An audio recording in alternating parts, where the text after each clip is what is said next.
check gas. Active sites of gold nanoparticles, it was studied very carefully by different research groups. Active sites of nanoparticles are top corners.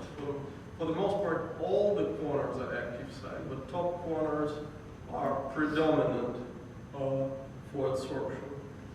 And most of the molecules, they stick to the corners and form groups with these groups polarize nanoparticle, cause redistribution of charge in nanoparticles, because normally nanoparticles are neutral.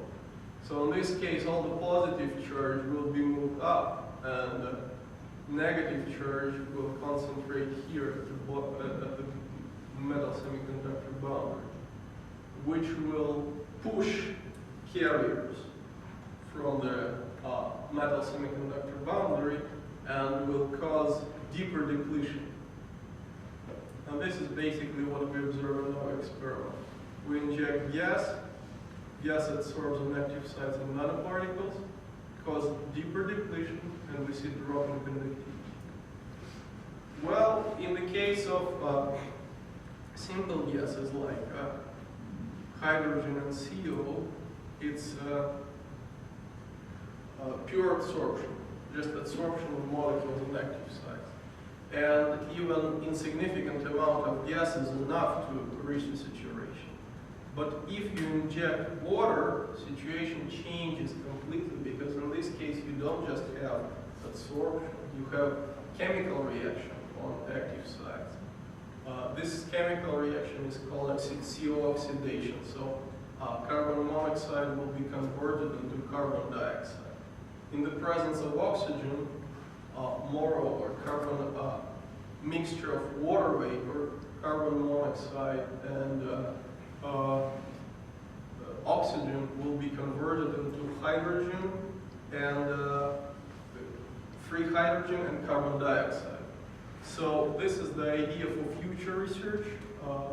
This reaction was well studied before, but nobody so far offered practical device based on this principle.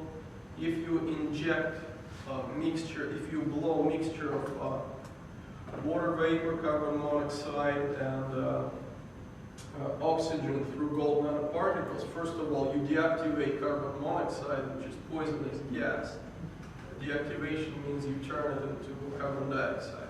And at the same time, you get cheap fuel, which is hydrogen.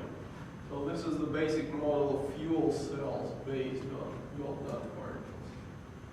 Well, talking about theory of this process, I will speak very briefly because my time scale doesn't allow me to go into details. But basically, nanowire coated with metal can be approximated as a cylinder, semiconducting cylinder coated by uniform metallic shell, because we have very dense coverage. Well, it's not a very strict approximation, but it's good enough for estimations. And this is basically Poisson equation for in cylindrical system of coordinates for depleted region of nanowire. Next step will be to write boundary conditions. Basically, these boundary conditions mean that in quasi-neutral part of the nanowire, electric field and potential, they're both equal to 0. And next step, you apply this boundary, solve this equation. It's linear equation, can be easily solved. You apply these boundary conditions, and this is the expression for potential. Final step is at the metal semiconductor boundary,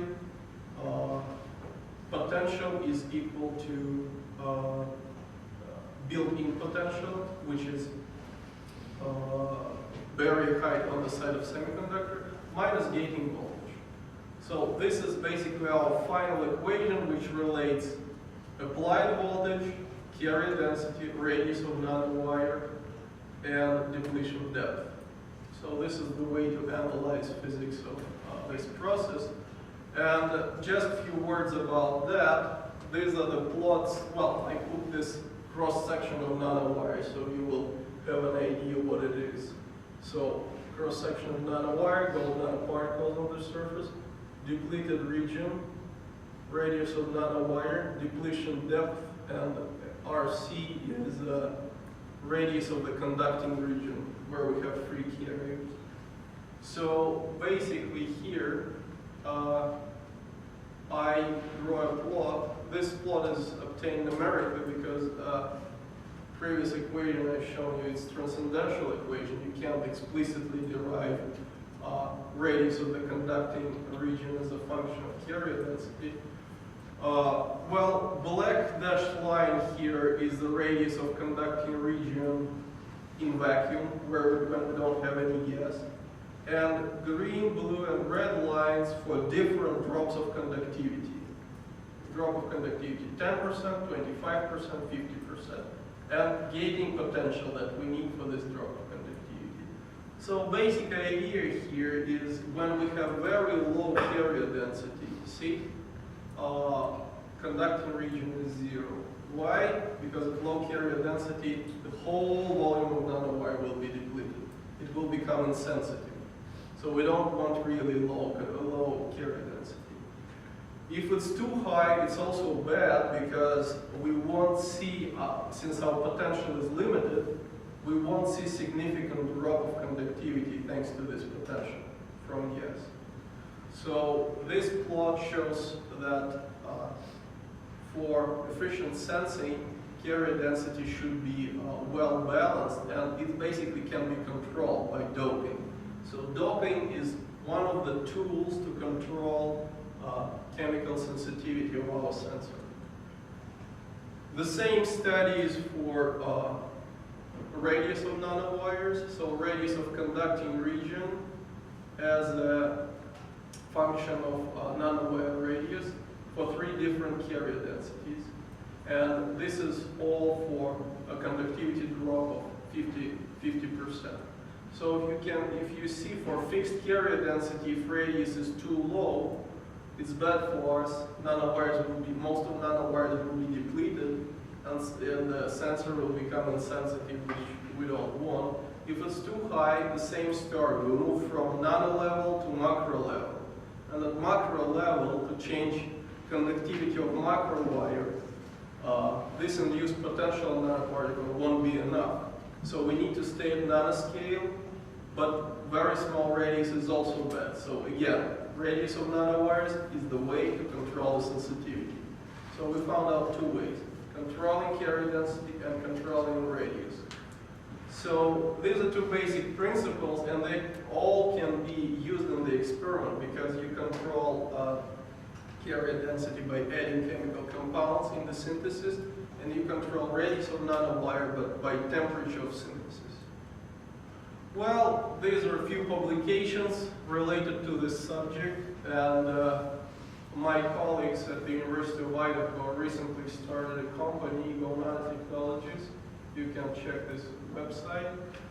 Right now they specialize on mass production of nanostructures, and I'm happy to say that they're ready to supply me with their products for free, so I don't need to invest any money in synthesis of nanomaterials, only in characterization. And another thing is, soon they try to move into fabrication of nano devices besides just mass production of nanostructures. But now it's just mass production of nanostructures. Okay, and last part of my talk is electrochemical properties of graphene. So long ago, not long ago, probably 10 years ago, people were thinking that the most exciting graphene nanostructure is carbon nanotube. But recently it turned out that carbon nanotubes are almost, well, I'm not saying they're useless for nanoelectronics. They're very useful for, let's say, mechanical properties, formation of strong cables and things like that. But for nanoelectronics, they are really useless because in synthesis of carbon nanotubes, you generate